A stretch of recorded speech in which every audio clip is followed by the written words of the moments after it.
तो हम ले लेते हैं यहाँ पर again CH3 CH2 Cl plus KOH। बस हमने क्या किया, यहाँ हमने पोटेशियम हाइड्रोक्साइड लिया था एक्वस सोल्यूशन में, और यहाँ हम ले लेते हैं अल्कोहलिक।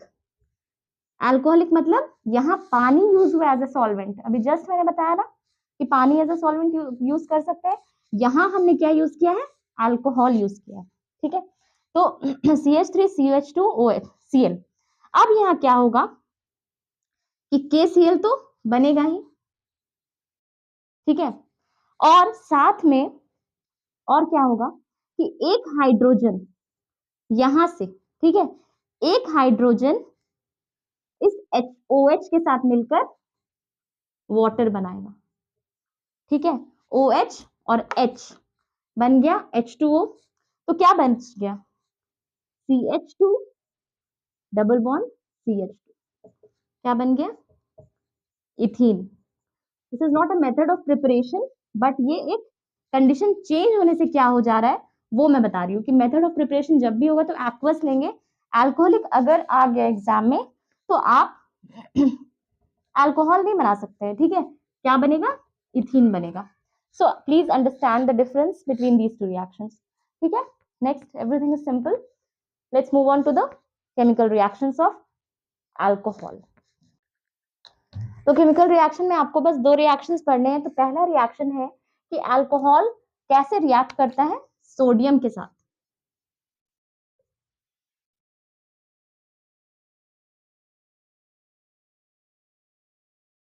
ठीक है, तो पहले ये जाने कि सोडियम क्या है, एक बहुत ही रिएक्टिव मेटल है ना।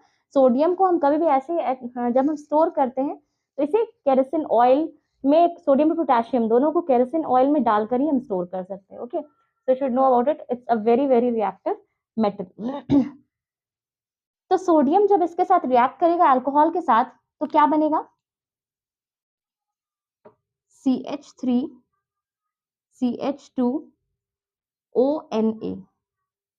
ठीक है, क्या है ये, मिथ इथ इथॉक्साइड, क्योंकि ये ऑक्सीजन, यहां से ये हाइड्रोजन अलग हो जाएगा।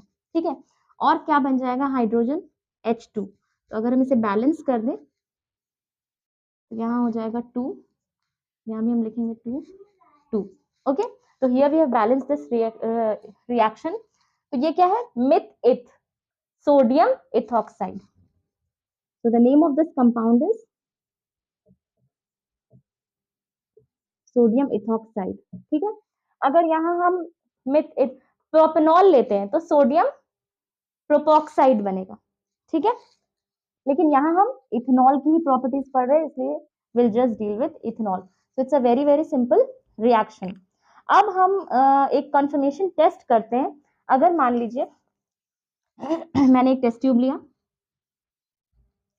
ठीक है, टेस्ट ट्यूब में है सोडियम मेटल। ठीक है, अब टेकन सोडियम और इसमें मैंने डाला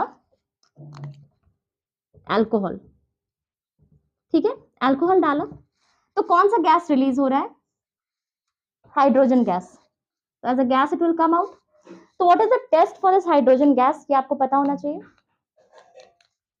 ट्राई टू रिकॉल। ठीक है, चलिए मैं बताती हूँ कि जब भी हम हाइड्रोजन गैस, आगे भी बहुत जगह पे आएगा कि हाइड्रोजन गैस को कैसे टेस्ट करते हैं, तो ये याद रखना। ठीक है, मैं एडिशनल कुछ चीजें बता रही हूँ ताकि वो आपको हमेशा याद रहे और फर्दर कहीं वो आए तो आप बिल्कुल, it's not very new to you. Okay, तो you should be acquainted with some important things in chemistry। कुछ कुछ चीजें ऐसी हैं जो आपको हमेशा काम आने वाली है, तो वो मैं बीच में बता दे रही हूँ। ठीक है, तो हाइड्रोजन जो है सिंपल सी चीज है, बहुत सिंपल है। अगर हम एक बर्निंग स्प्लिंटर लाते हैं यहाँ, ठीक है, या फिर बर्निंग मैचस्टिक, कुछ भी, ओके, बर्निंग स्प्लिंटर अगर हम लाते हैं यहाँ पे, ठीक है, तो यहाँ पे अगर हम बर्न करते हैं ना तो पॉप पॉप साउंड आवाज आती है। You know what is pop sound, pop sound क्या होता है, बुलबुले की जैसी आवाज, पानी का बुलबुला होता है ना, उसकी आवाज कैसी होती है, उसी बुलबुले की तरह यहाँ पे आवाज। अगर ये पॉप साउंड आता है तो it is confirm that hydrogen gas is being evolved here. ठीक है, तो this is the confirmatory test for hydrogen gas, और भी बहुत जगह पे ये कंफर्मेटरी टेस्ट यूज होता है। Okay, now let's see the next reaction. So now the next reaction which is in your syllabus is ethanol to unsaturated hydrocarbon. Unsaturated का मतलब आपको तो अब पता ही होगा, जिसमें डबल बॉन्ड या ट्रिपल बॉन्ड होगा उसे अनसैचुरेटेड कहेंगे। तो हम पहले ले लेते हैं इथेनॉल, सॉरी,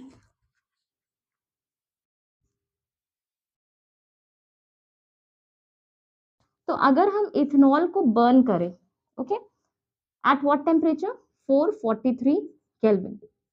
देखिए जब भी हम कोई कंडीशंस लिखते हैं ना, किसी भी केमिकल रिएक्शन का जब हम कंडीशंस लिखेंगे तो हम कंडीशन हमेशा एरो पे लिखते हैं। कैटलिस्ट का नाम हो गया, टेम्परेचर हो गया, या प्रेशर कंडीशंस, व्हाटएवर कंडीशंस, जिस कंडीशंस में भी हो रहा है रिएक्शन वो हम एरो के ऊपर लिखेंगे, ठीक है। तो एरो पे लिख रही हूँ, इसका मतलब कि ये इस कंडीशन में ये रिएक्शन होगा। Next is conc sulphuric acid, highly concentrated sulphuric acid, बहुत ज्यादा कॉन्सेंट्रेटेड सल्फ्यूरिक एसिड, मतलब वो सल्फ्यूरिक एसिड जिसमें पानी बहुत कम हो, ना के बराबर। तो ये जो होता है ना, आपने कभी पढ़ा होगा हाइग्रोस्कोपिक, है ना। तो सल्फ्यूरिक एसिड जो होता है it is hygroscopic in nature. Hygroscopic का मतलब वो होता है, हाइग्रोस्कोपिक आर दो substances that absorb moisture from the atmosphere और फ्रॉम अदर सब्सटेंसेस, ठीक है। जो मॉइस्चर, मॉइस्चर क्या मतलब पानी को खींच लेते हैं, तो वही काम ये यहाँ पे करता है, ठीक है, लिखने की जरूरत नहीं है। तो यहाँ पे ये वही काम कर रहा है, क्या कर रहा है, वाटर OH और एक H मिलकर क्या बन जाएगा, H2O।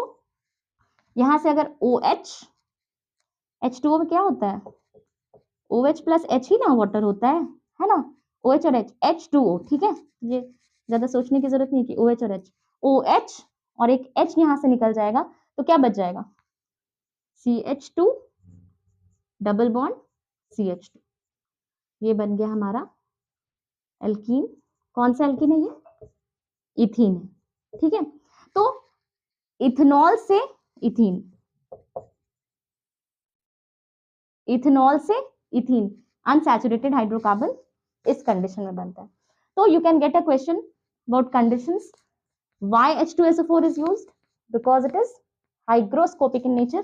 You can write it down or just take a screenshot. ये अगर क्वेश्चन आएगा तो आप आंसर कर सकते हैं, just take a screenshot. So this is all about properties of ethanol. Ethanol की ये सारी प्रॉपर्टीज है, और भी कुछ प्रॉपर्टीज है जो मैं शॉर्ट्स में भी डिस्कस करूंगी, शॉर्ट्स आप देख सकते हैं, okay. This much only about ethanol. Now we'll do carboxylic acids.